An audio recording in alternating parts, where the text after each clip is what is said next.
Great. Thank you for having me. Today, I want to do three things. I want to introduce the museum to many of you. I know some of you have had an opportunity to visit. I know a number of you have not. So I want to spend a bit of time talking about the history and importance of the museum. Then I'll switch and tell you about my own personal journey and how I became a scholar in the field of public diplomacy. And then I will move on to talk about my role as a practitioner in the field at this moment. Let's go to the next slide. The first thing to realize about this museum is that it is the product of a lot of struggling and fighting. The first attempt to get this museum built was in 1915. And that's an important year because that's the 50th anniversary of the end of the Civil War. And so as Americans came back to Washington, D.C., to commemorate that moment, to talk about the lessons that the nation had learned, African American soldiers who fought in the war came to Washington, D.C. and advocated for the building of this museum. Fortunately, it didn't happen. In 1928, there was another attempt to get this museum built that was stifled with the onset of the Great Depression. There was a lot of momentum to get this museum built in the mid-1960s that ended with the assassination of Martin Luther King Jr. in 1968. In 1988, Congressman John Lewis of Atlanta introduced the legislation to get this museum built for the very first time. And he continued to introduce it for every single congressional session until it was finally signed into law by President George Bush in 2003. We opened in 2016. This is a $540 million building that's charged with telling the African American story as it relates to American history. One of the things I should note about our building is that when you look at the building, you're actually only looking at half of the museum. As many of you are aware, there are building restrictions in Washington, D.C., and you can only build buildings so high as to not block the views of the monuments. So our museum is 5 stories above ground and 5 stories below ground. Let's go to the next slide. Since opening on September 24, 2016, we've welcomed almost 7 million visitors into the museum.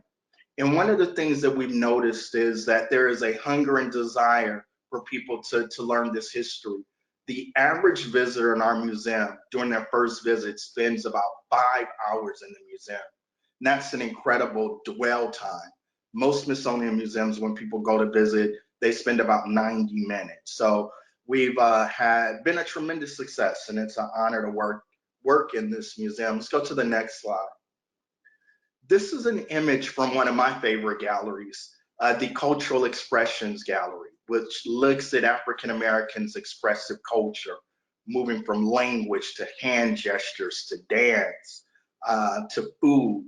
It's a really popular gallery. And if you look at the statue in the middle of this picture, that statue is the design inspiration for our museum. If you look at the top, the 3 crowns above the man's head, this is a statue done by a Nigerian artist, and it really served as the inspiration for how our museum was designed. So it's really cool to be able to have that on display right now. Let's go to the next slide. This is the Oprah Winfrey Theater, where we host over 200 events a year. Sometimes they're movie screenings, sometimes they're panel discussions, book talks. It's named after Oprah Winfrey, certainly because of her influence in African American history and culture, but also because she is the largest donor to the museum. Oprah Winfrey donated $21 million to this museum. This museum cost $540 million. Congress put up half of the money and charged the museum with raising the other half. Heretofore, the museum has raised over $400 million to be able to share this history with the nation and with the world. Let's go to the next slide. As a museum which deals with slavery all the way through the contemporary moment. We knew that much of this history would be challenging, it would be difficult for people to process. And so we wanted to create a space with flowing water where people could sit, reflect, meditate, catch their breath as they continue to move through the museum. And this has become one of the most important spaces in the entire museum. I want to shift a bit and start to tell you about my own personal journey.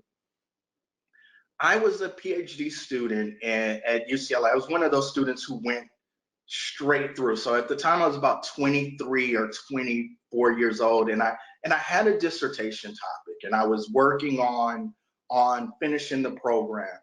And then this magazine cover hit the newsstands. Let's go to the next slide. One of the things you'll notice here is that this is not your typical Sports Illustrated cover. It's a young Black boy with the title, "Where's Daddy?" And this article dealt with athletes who had children out of wedlock. And there were 40 athletes who were profiled in this article, and 2/3 of them were Black or Latino.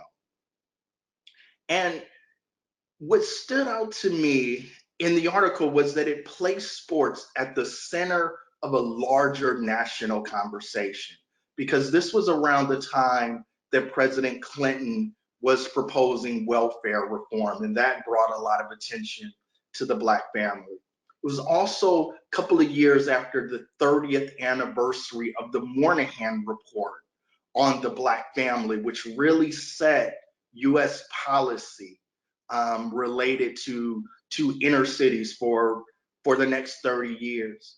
And the Moynihan Report, which described Black families as too matriarchal and pathological.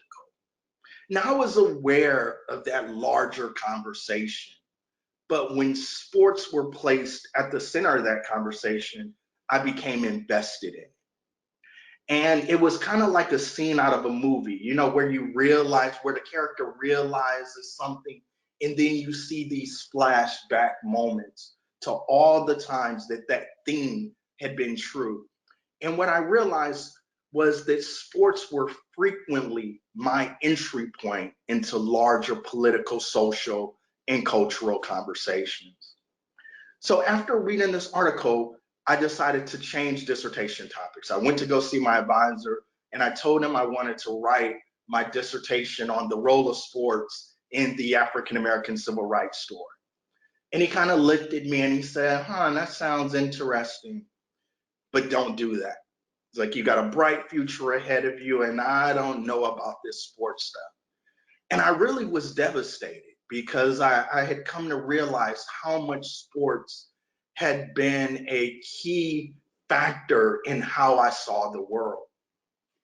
And so I was a bit, I want to say defiant, but I don't know if that's the right word, a bit rebellious. And I said, no, this is my career, I'm gonna do this. And so what I did is I went to the library and I checked out every single book that focused on sports in the library. There's probably about 50 books. And I just started reading. And that's when I came across this book here, Bill Russell's book, Go Up for Glory.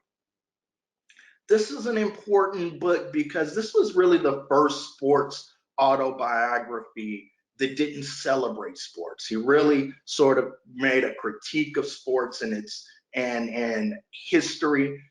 But within this book, he spent 2 pages talking about a tour that the State Department sent him on to Northern and Western Africa. And it was as if those 2 pages just left out of the book. And I decided that's what my dissertation is going to be about. It's going to be about this serious history, the Cold War. You've got the Soviet Union, you've got US foreign policy, the civil rights movement. And so while my advisor had been resistant to sports, now I'm able to place sports in conversation with those weighty issues in sports. And so One of the things that I do in the dissertation is to really try to ask the question, why sports? Why is the State Department sending African American athletes on these goodwill cultural ambassador tours? Let's go to the next slide. This is a picture of the Harlem Globetrotters, who certainly were among the first to take part in these tours. The great dribbler Marcus Haynes and showman Meadowlark Lemon in front of the Eiffel Tower. And in the dissertation and later the book, I really lay out 8 reasons why the State Department is using sports. The first is sports were one of the first institutions to integrate African Americans. And so it has a prominence in integration that the State Department wanted to take advantage of. 2, foreign audiences were less likely to see sports tours as politically motivated. Unlike movies and blue jeans and Coca-Cola at the time, people didn't charge sports athletes with cultural imperialism the same way that a lot of other aspects of American popular culture, like rock and roll, got charged with. 3, the Cold War context between the Soviet Union and the United States elevated the significance of sports, particularly after the Soviet Union re-entered the Olympic movement in 1952. And both countries tried to use their Olympic success as a marker for the superiority of their social system. 4 is that State Department officials tried to tie sports with the concept of the American way of life. In the United States, we tend to think that our concepts of liberty and democracy are not American concepts, but we tend to think of them as human. And we tend to think that everybody around the world aspires to our value system. And so what the officials were able to do was to blend this notion of American universalism with the universal appeal of sports and try to fuse those two together. The 5th reason that I use to explain why sports is that many of the sports tours were sent to Africa, Asia, and Latin America, audiences that State Department officials derided as unsophisticated. It was this idea that these audiences were less likely to understand logical arguments, and so you had to appeal to their emotions. And so you see a whole host of tours that are used as this form of emotional coercion as part of this program.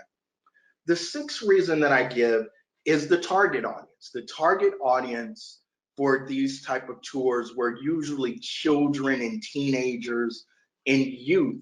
And the goal was to reach them before they developed hostile anti-American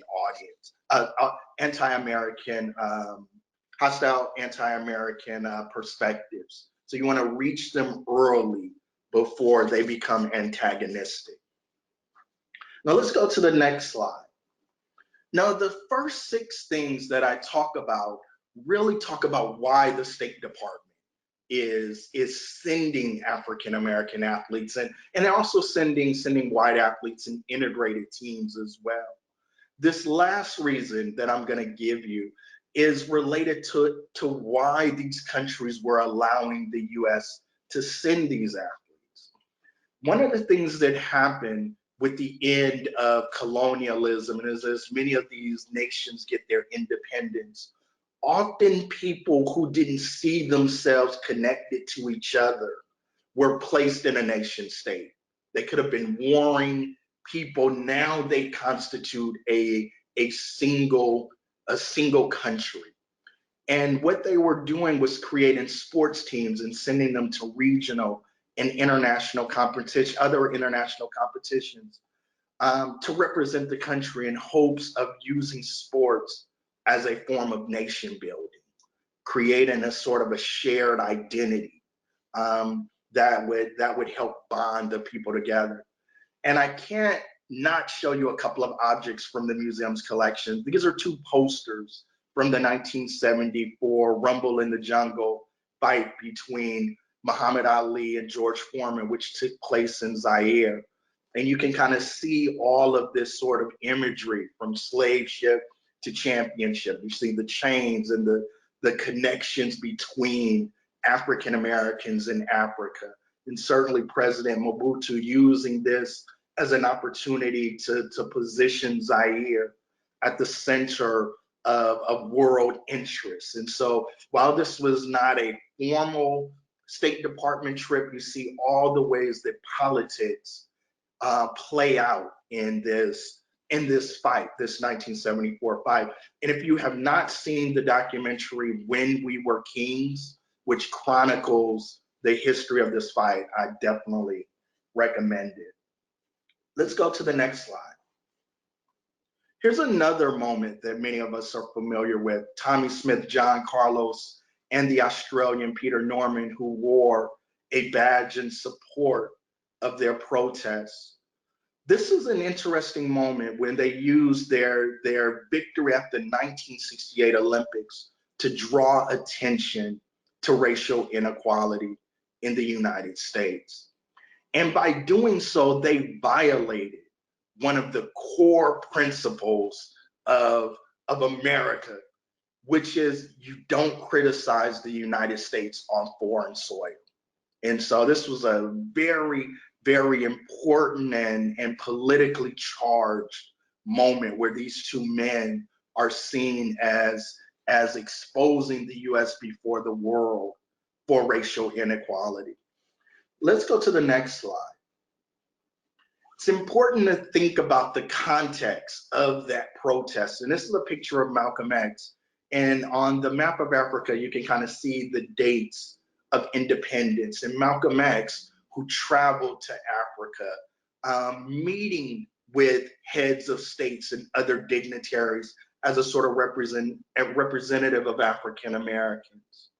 And this is an important moment because what Malcolm X was trying to do was to get African countries to bring the United States before the United Nations for violations of human rights. And so this is a very important and volatile moment where he's trying to help strengthen this diasporic movement and to use the United Nations and the increasing power of African states within that body and in international relations as a way to draw attention to African Americans' oppression within the United States. Now, Malcolm X died in 1965, and I put this slide in here because in many ways, Smith and Carlos are using Malcolm X's mission and see themselves as picking up this mantle to try to expose the United States before international audiences. Let's go to the next slide. This is a picture, or excuse me, this picture is of a statue that's in the National Museum of African American History and Culture. And this is at the front of our sports gallery, as you would enter right in front of this gallery. And I put this statue out front because I wanted people to know that this gallery was going to be a serious history of sports. This was not going to be a gallery that just looked at who won how many games and who won how many medals, but it was really going to use sports as an entryway to larger political and social conversations within African American history and culture. And it's interesting that I would pick such a controversial moment as an entry point into this gallery and the meaning of sports. And I think those of us who study public diplomacy, those of us who work in the field, realize that one of the things is that happens is that once you put something out there, you don't really control how people interpret it and what sense that they make of it.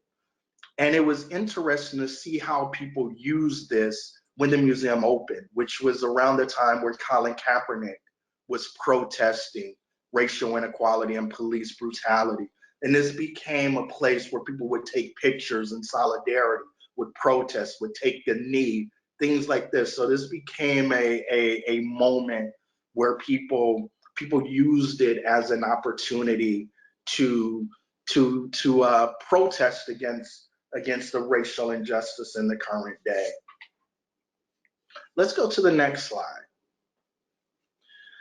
This is a fairly famous picture, Michelle Obama hugging President George Bush at the grand opening ceremonies of the museum in 2016. And this is an important moment because you have Republican and Democrat and man and woman, black and white, sort of embracing each other and celebrating this day.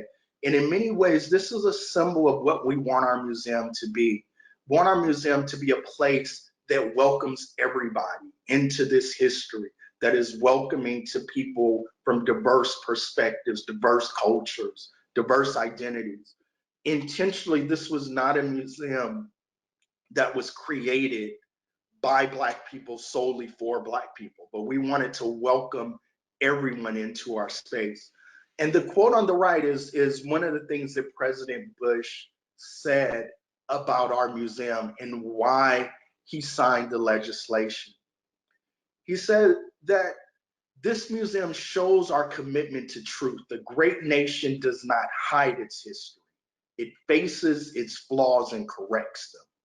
This museum tells the truth that a country founded on the promise of liberty held millions in chains, that the price of our union was America's original sin.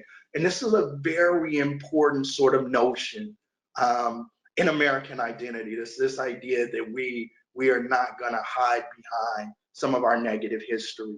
And certainly the museum attempts to shed light on some of that history, but also to move beyond it as well. Let's go to the next slide. One of the ways we attempt to have this conversation is architecturally. Buildings are often in conversation with each other, and architects use design to speak to one another. And when you see pictures of our museum, you often see the Washington Monument in the background. And that's designed to do two things. Number one is to help people see where the museum is located. And the second is because our museum is in a conversation with the Washington Monument, which is a symbol of American ideas. We the people, all people created equal, endowed with certain inalienable rights, life, liberty, and the pursuit of happiness. And in many ways, the African American experience is a way to see how closely the nation is living up to those values.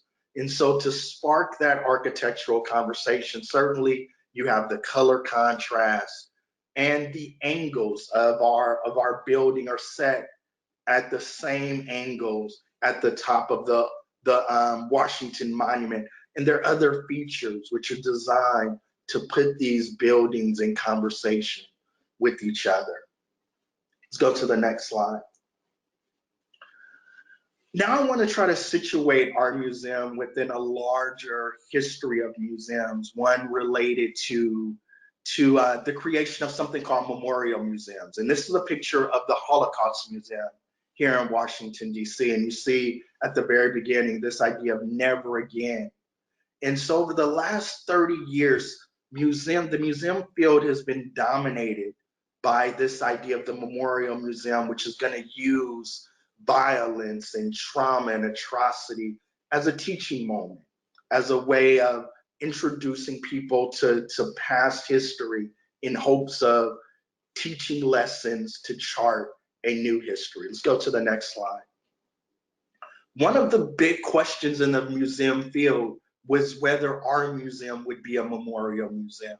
And this is our founding director, now secretary of the entire Smithsonian institution, Lonnie Bunch. And he said, this is not a museum of horrible moments, but it's a museum that tells an accurate history that has moments of sorrow and moments of triumph.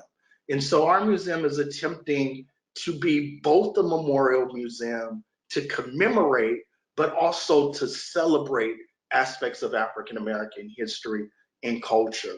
And so finding a way to balance those has been really important. And let's go to the next slide, which is one of the reasons why you see in our name both history and culture, looking back to slavery and segregation, the civil rights movement, but also looking at the brilliance and genius of African American cultural contributions as well. And that is a picture of George Clinton and Parliament Funkadelic's mothership, which is a prop that they would have hovering over the stages when they performed in the 1970s and 80s. Let's go to the next slide. This is an important object right here. This is a sugar pot where people would boil sugar. And this is an important item for us because it's just a reminder that sugar was the dominant crop of the transatlantic slave trade. And one of the things that we try to do in the museum as a public space is to use African American history as an entry point to world history.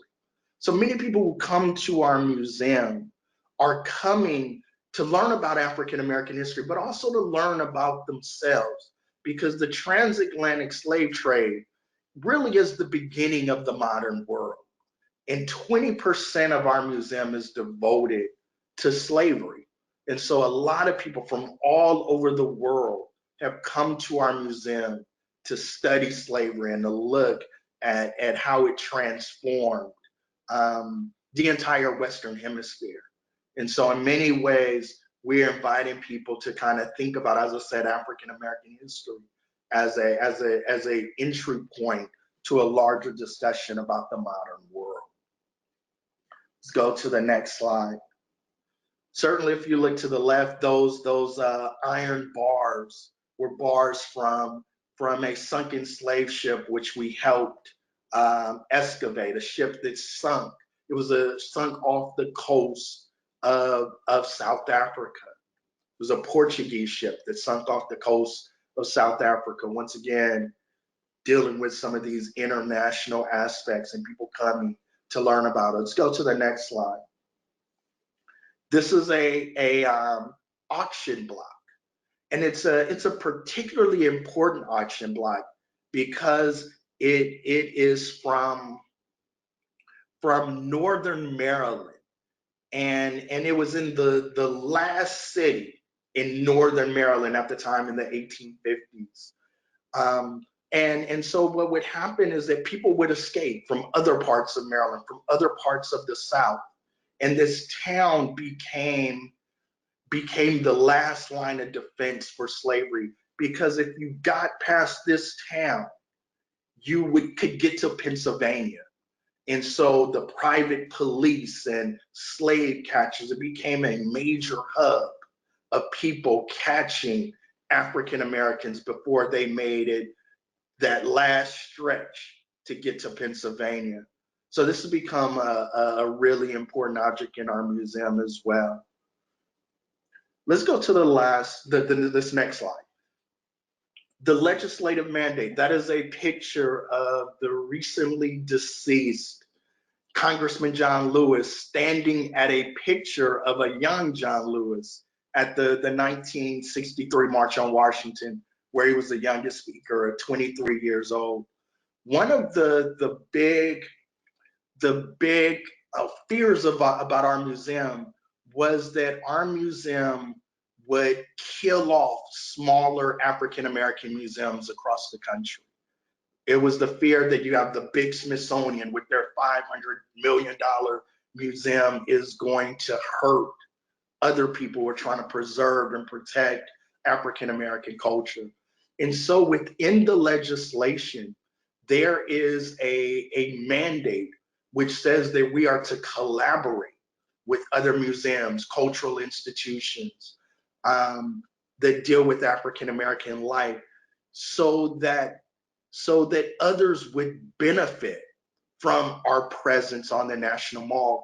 And one of the ways we act as a form of public diplomacy is that we've taken a much larger mission, even than doing that, in the sense that what we've tried to do is do this all throughout the African diaspora, providing training, providing resources to people who are trying to preserve and to share aspects of African American history and culture. So this has become a major part of who we are as a museum. And we have an office that's devoted to this task, the Office of Strategic Partnerships, which helps us help others and bring all of these disparate museums together to help share this history. Let's go to the next slide. Another way that we do that is through something that we're calling the Slaverex Project, where we're working with countries all over the globe, identifying places where slave ships sunk and training divers to help go excavate these important sites. So this is something we're doing in conjunction with museums and universities and governments in South Africa, in Senegal, in St. Croix, in Cuba. This has become a really important diasporic event. Let's go to the next slide. This is one of my colleagues, Dr. Ariana Curtis, and this is an important part of the museum. You see the Chicano power flag and the African Liberation Day. And what we're doing in this section is tying African American history to other social movements. And what you see is that they're connected and they draw from each other. And so what we're trying to do is to show how other people's histories impact African American history and are impacted by by our history. And so this is a moment where we're trying to talk about the synergies between them as a form of public diplomacy, emphasizing the commonalities of these struggles. Let's go to the next slide. One of the things we've also done is to take a broader definition of African American than most people typically do. This is actually the first object in the museum's collection. It's a boat seat, an Afro-Ecuadorian boat seat.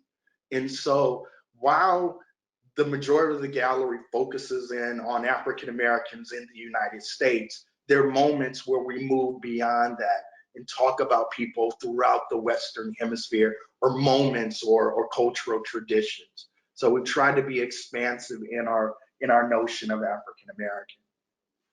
Let's go to the next slide.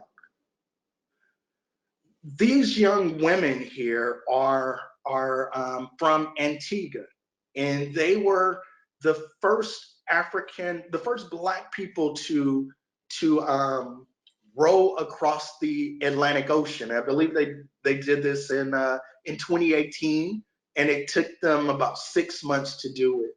And then here you see them also with me touring through the museum. And one of the things that we've also done is partner with the State Department. We've had a number of sports teams and leagues and sports envoys come to the museum, and I help them sort of think about African American sports history. And my colleagues all throughout the museum do that as well. Let's go to the next slide. We also spend a lot of time with heads of states, and here I am. This is one of my favorite days that I had at the museum, and here I am with the King of Wakanda, the great actor Chadwick Boseman, when he came to tour through the museum. Certainly, while he is a fictional king, the museum has hosted a lot of heads of states and cultural ambassadors and VIPs from other countries as well. And this becomes a major way where we sort of develop these connections by touring through the museum with interested and important partners. Let's go to the next slide. This is a picture from one of the museum's receptions. We host about 200 receptions a year where various entities come to our museum as a gathering and meeting place. And so making this place available to others has been an important part of our mission as well. Let's go to the next slide. After studying public diplomacy, I never thought that I would get an opportunity to take part in a trip. And that's me right in front of the screen. And if you look in the center of the picture, that is Ambassador Stephanie Sullivan, who is the US ambassador to Ghana. And she invited me to come spend two weeks earlier this year in February, sharing what we're doing at the museum with professionals and public audiences in Ghana. And here I am meeting with the staff from the Ghanaian National Museum. And so getting an opportunity to share our story abroad has also been a major part of what we're doing at the museum. And let's go to the final slide. I am happy to inform you that after being closed for 6 months, the National Museum of African American History and Culture will be opening tomorrow. And I'm really excited. And I just want to take this time to thank you for having me, and thank you for listening to what I had to share today. Thank you.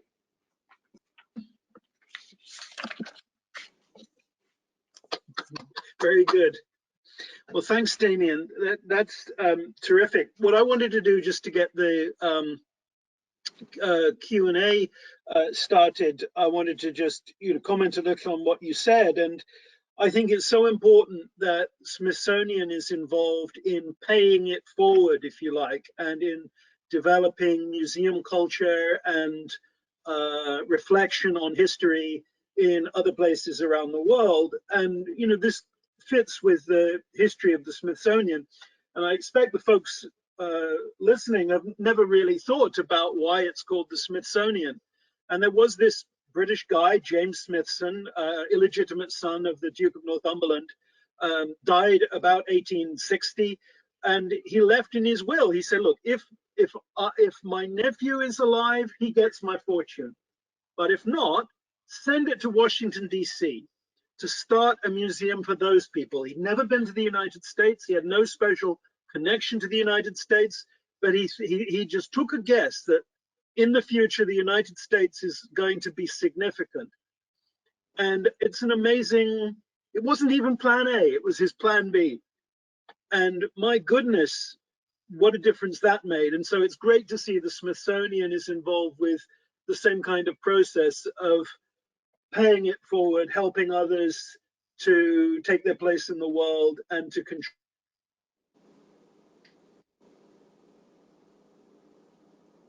I lost you the last part. Just saying it's great that the Smithsonian is now paying it forward and making a contribution to a global conversation.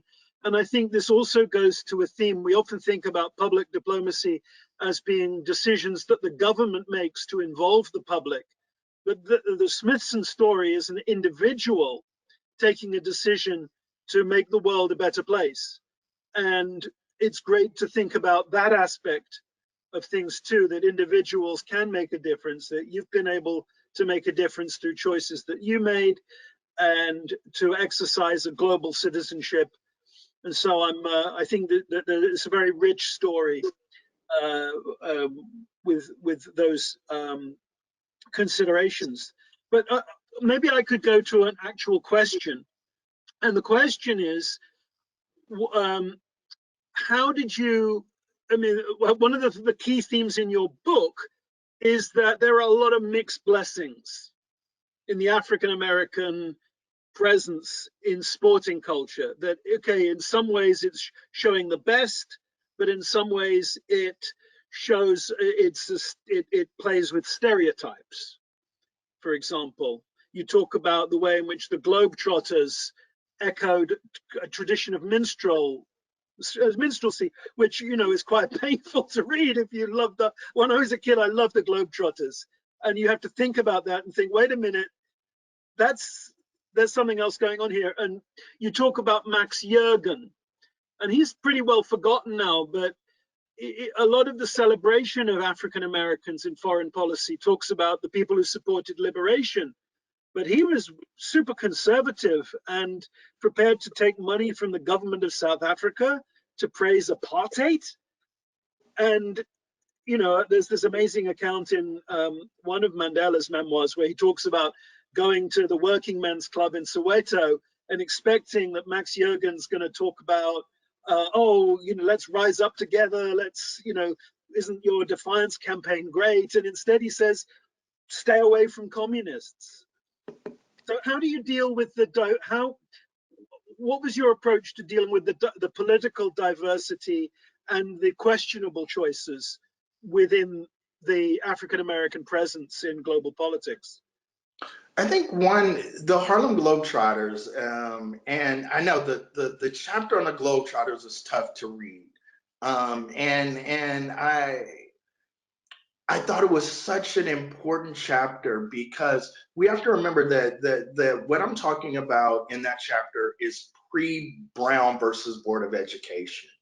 And so the US government was in a position where they were trying to defend segregation, and to explain it. And so the Globetrotters allowed for two messages. One, that there was opportunity for African Americans in American society, but based upon the clowning and the minstrel images, they were also trying to make the argument that African Americans aren't ready for full integration. And so it's a clever kind of splitting of hairs in some ways that I think the government found to be particularly effective, particularly with Western European audiences. I think when you get to the question of Max Jurgen and others, it really does speak to the diversity of intellectual thought and the attempt among the U.S. government to silence certain voices, Paul Robeson, Du Bois, and others, and then to create their own people who they thought could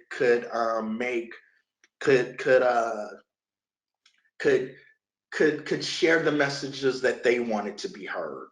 And so you have this duality kind of working together. And then you also have this other element where the United States also was running a number of other fronts and funding organizations, subversive organizations. And so it was often hard to know whether these were groups who were springing up on their own, or groups who were being funded by the U.S. to articulate a particular message. And I still think the story of Max Jurgen is really complicated, and there's more that needs to be done to fully uncover his history and all of the potential pitfalls. Well, once you get into the idea of covert American funding, you open a whole can of worms. And recently I've been reading about the support for African literature. So not African American literature, but looking at African literature in the 1960s. And I found that there was no African literary magazine other than the communist ones. There was no African literary magazine that wasn't covertly subsidized by the CIA. So Black Orpheus, all of those magazines were, and that when they were revealed, it was a deep shock. And one of the editors talks about it almost like a rape experience, finding out that he's been funded for 5 years by the CIA. And it's very, very traumatic, and I think a tremendous error on the part of the CIA to use people in that way. And it's quite an effort as a historian to think yourself back into a situation where that seems like a good idea.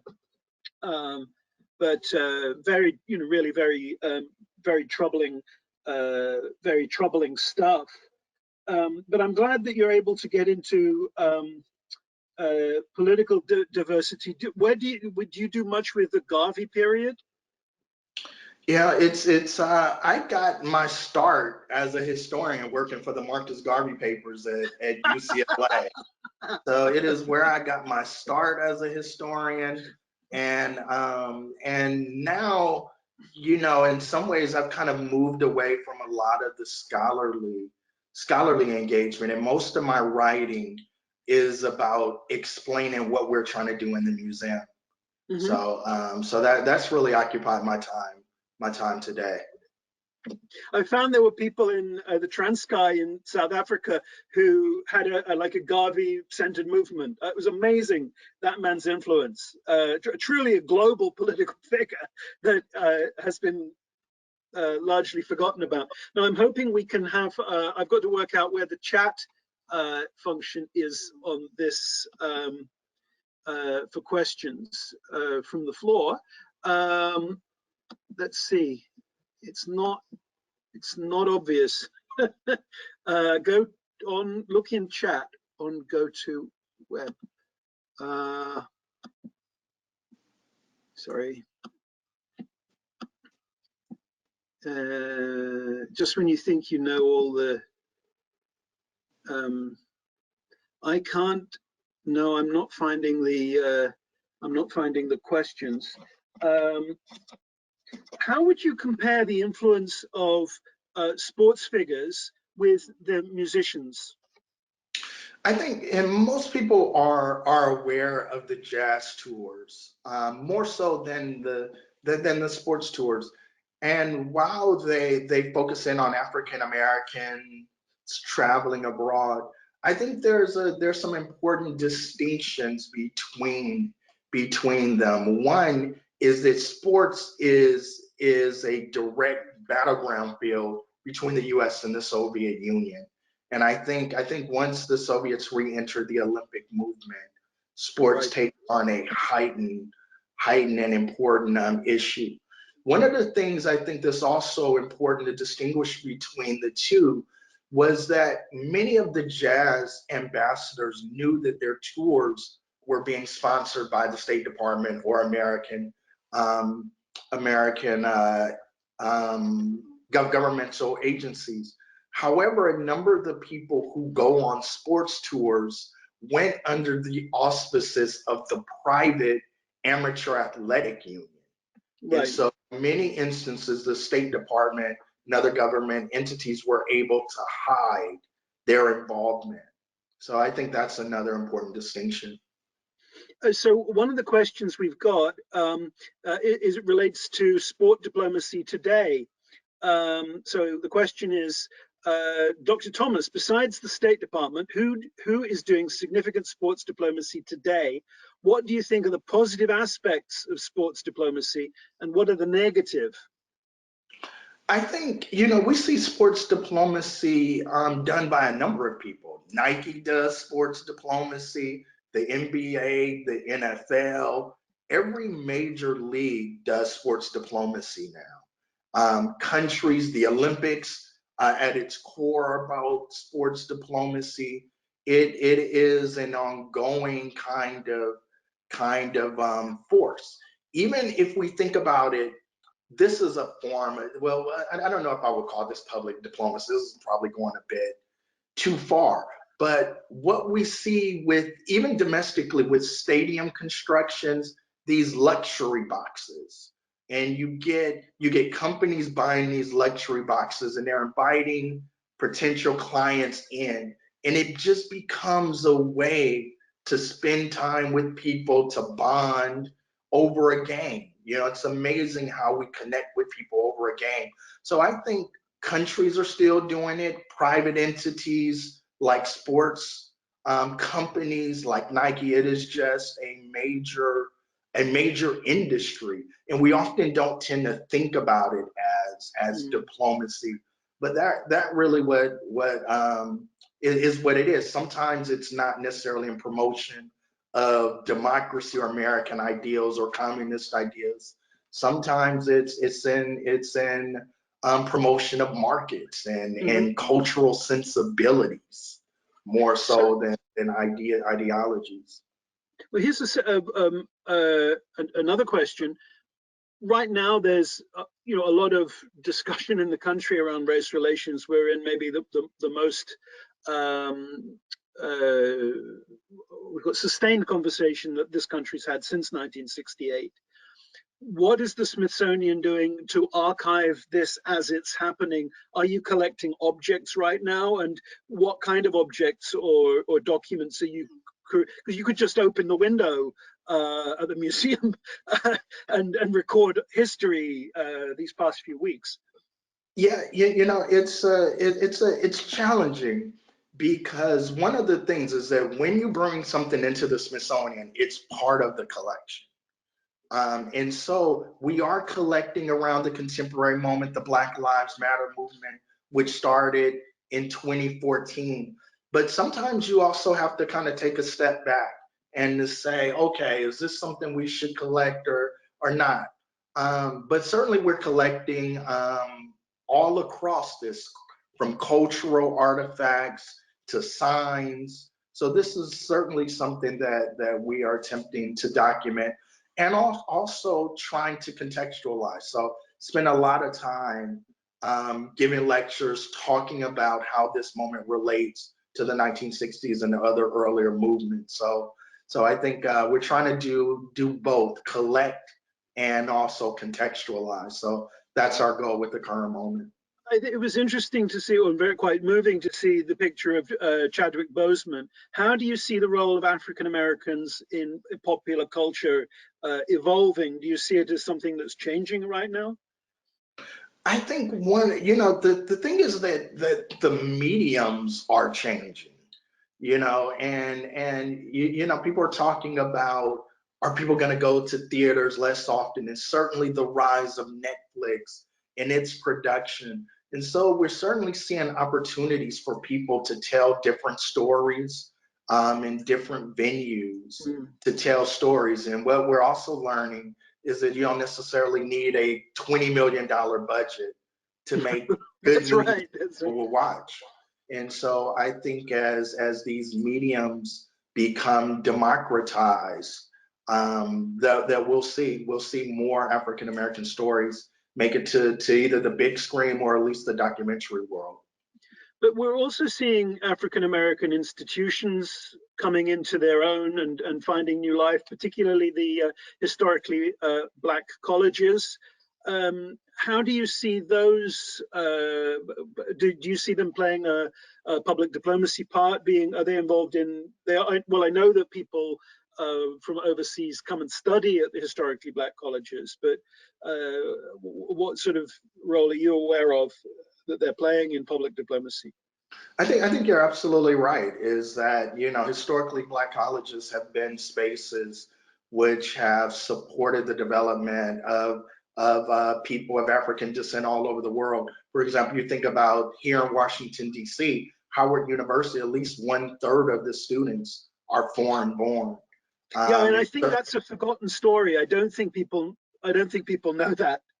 yeah, yeah, and certainly at the undergraduate, but also the professional level, in terms of doctors and attorneys and engineers. So I think it is these schools have been incredibly important and significant kind of hubs of international kind of conversation and discussion. So, could you talk a little bit about one of the questioners wants to know about how you're using digital platforms, both whether digital platforms are changing sports diplomacy and whether they're making it easier to engage with people. Sorry, given that we're engaging with you digitally, that kind of. But do you do a lot of this? Does the museum do a lot of digital outreach, and what do you find is working well? Well, given the current moment, we've had to go to digital outreach, but it was not something we were doing a whole lot. As I said before, museum is about 4 years old, and there's so many people who've come through the doors, and so many things going on that we hadn't sort of made that turn to then get to digital. And I think one of the things that you see within the museum world is that what happens in our walls is so important that oftentimes that is still seen as the holy grail, is Hmm. what exhibitions, what things are you doing. And now we're in a phase where we're trying to figure out how to make even more of our collection, our exhibitions available to people digitally. So I think this is a crucial moment where you're seeing people begin to kind of rethink what museums can do and be. But on the flip side, you have these sort of limitations. For example, our museum is free. People can come in. Some of our biggest revenue generators are the gift shop and the restaurant, and also renting out the museum. And so I think there is this tug where people are trying to figure out what's the right balance of getting people in the doors to experience the fullness in a way that they just can't virtually, with also being expansive and giving more people opportunity to engage. And I think this is going to be a debate. Well, for me, it's been fantastic that you've made materials available digitally of audiovisual. I particularly work with film, and there's a terrific short propaganda film that Paul Robeson did about 1952-53 that the museum has the only copy, but by digitizing it and putting it on the web, now I can view it, I can send it to my colleagues to think, oh, what do you think about this particular moment in the film? And that just wouldn't be possible. And it's just a wonderful thing that you're able to do that. So more digitization would be the audiovisual stuff would be terrific. Are you sending exhibits overseas? Sorry, you wanted to come back on that? We are working on some exhibitions to go overseas. We have about 7 exhibitions that are traveling now, and some of them have traveled overseas as well. And as you were talking about the film, one of the things the museum does is we have a digitalization project for film, so people can bring their home movies and get them digitized by the museum. And also, oftentimes, people will allow us to keep a copy. And so we've developed this incredible archive. That's a sly one. Yeah, very good. That really helps us capture people's day-to-day lives and some key moments in history as well. So that's become a major initiative. What would you really like if that that you'd love to come up at auction or love to be donated to you? Is there something that you'd really like? What would you write to Santa Claus for? That's a really good question. There are so many. One of the challenges of my job is that the sports memorabilia market has become an investment tool. So people are buying sports artifacts as a money making kind of entity. And I don't know if you remember this a couple of years ago when Tom Brady's Super Bowl jersey was stolen and the FBI became involved. They valued that jersey at $500,000. And so one of the things well, from my point of view, it's crazy because it's not even a sport British people play. So yeah.